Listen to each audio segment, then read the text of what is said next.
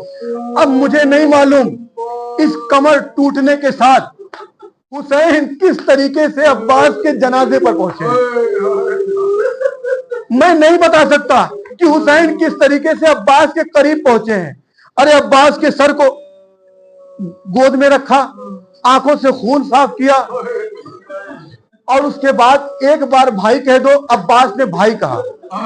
یہ تو حسین کی تمنا تھی نا. پتا ہے عباس کی تمنا کیا تھی؟ کیا تمنا کیا عباس نے؟ آقا میرے لاش کو خیمے میں نہ لے جائیے.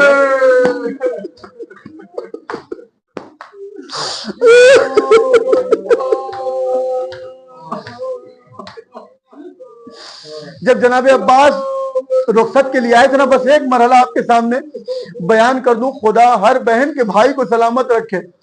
جب رخصت کے لیے آئے تھے نا جناب عباس, تو اس کے بعد جناب زینب سے جب رخصت ہوئے تو جناب زینب نے ایک جملہ کہا تھا کہ عباس جب میرا بچپنا تھا تو میرے بابا کی نگاہ ایک بار میرے بازوؤں پر پڑ گئی تھی, تو میرے بابا نے کہا تھا زینب تیرے ان بازوؤں میں ایک دن آئے گا جب رسن باندھی جائے گی. یہ رخصت آخر کے جملے ہیں جناب زینب کے.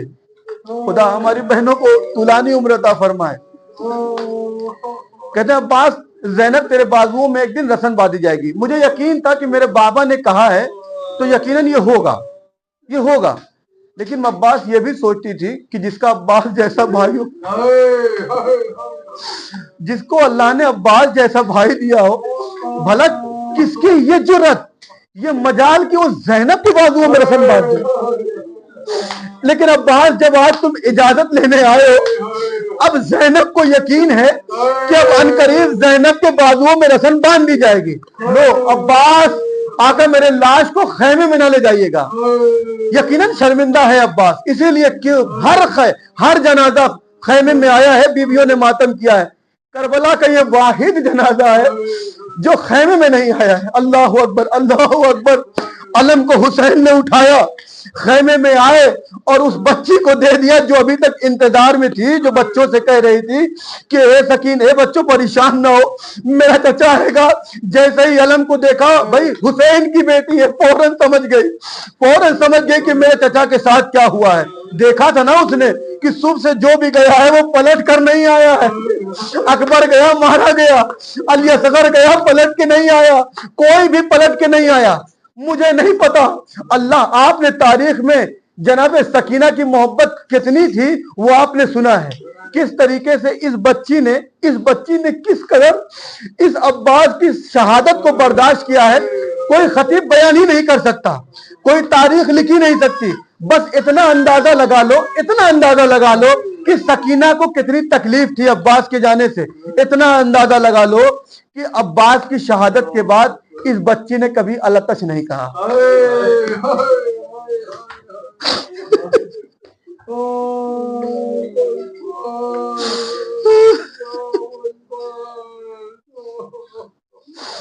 عباس کی شہادت کے بعد جناب سکینہ نے پھر پانی کا شکوہ نہیں کیا.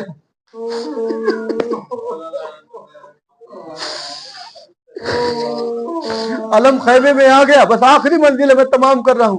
علم خیمے میں آ گیا، جناب زینب نے اس علم کو لیا اور ایک مرتبہ تمام بیویوں کو جمع کیا اور جمع کرنے کے بعد کہا، اے بیویوں، میں نے تم سے شب عاشور ایک وعدہ لیا تھا کہ تمہاری چادریں سلامت رہے گی، تمہارا پردہ سلامت رہے گا. اے بیبیوں، آج علی کی بیٹی میں اپنی ضمانت کو واپس لیتی ہوں، کیونکہ جس کی بات پہ میں نے ضمانت لیا ہے وہ میرا شہر فرات کے کنارے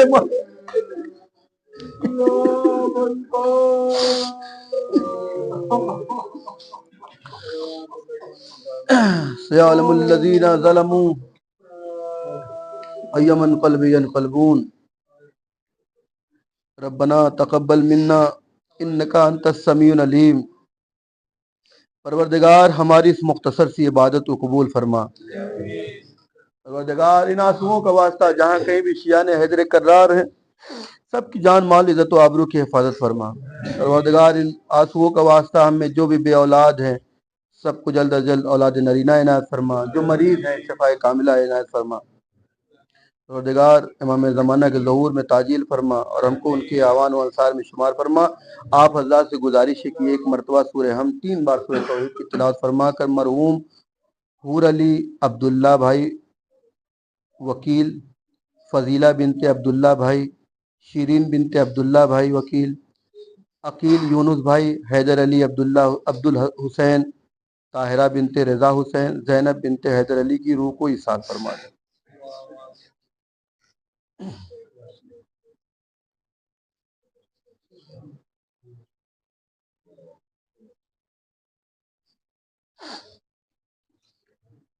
یہ ماتم کی صدا زندہ رکھے گی، یہ ماتم کی صدا زندہ